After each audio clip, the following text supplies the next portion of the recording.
একটু প্রশ্নটা ভালো করে খেয়াল করো। আমাদের এই ধরনের প্রশ্ন থাকে NC7 সমান NC8 হলে মানে দুইটা বিস্তৃতির অংশ দেওয়া থাকে, এত হলে n এর মান কত, n এর মান কত, জাস্ট 2-3 সেকেন্ডে তুমি অ্যান্সারটা বের করে ফেলতে পারবা কত।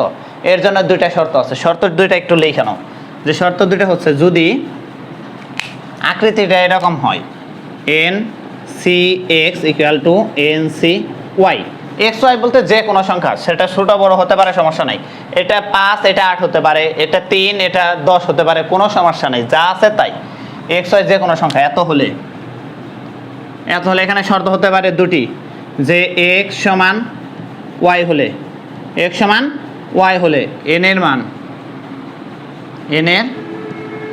মান x বা y এ এবং এর থেকে বড় যে কোনো সংখ্যা,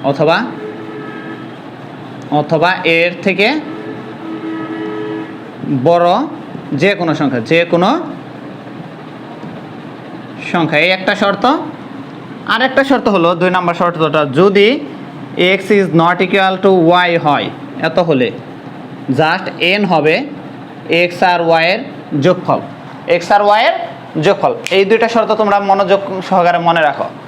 যে যদি NCX = NCY, মানে এখানে যে কোনো সংখ্যা হতে পারে, XY যে কোনো সংখ্যা, শর্ত হয় দুই রকম, XY সমান হতে পারে অথবা XY সমান নাও হতে পারে, আকাশ পাতাল ডিফারেন্সও হতে পারে।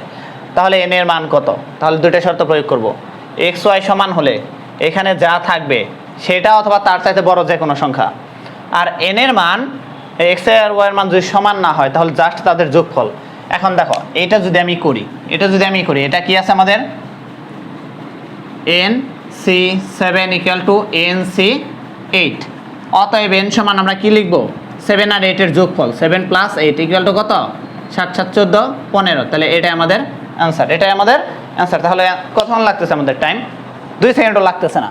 এখন একটু খেয়াল করো, আমি যদি আর একটা উদাহরণ দেই, যে কত আছে আমাদের, NC5 = NC5 যদি সমান হয়, যদি কি হয়, সমান হয়, তাহলে n = কত হবে, n = 5 হতে বড় যে কোনো সংখ্যা, 5 হতে বড় যে কোনো সংখ্যা।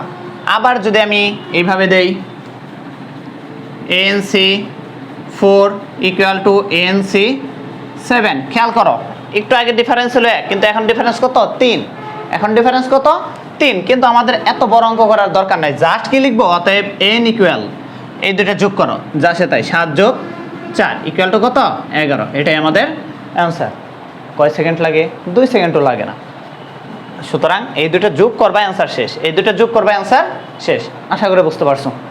আল্লাহ হাফেজ।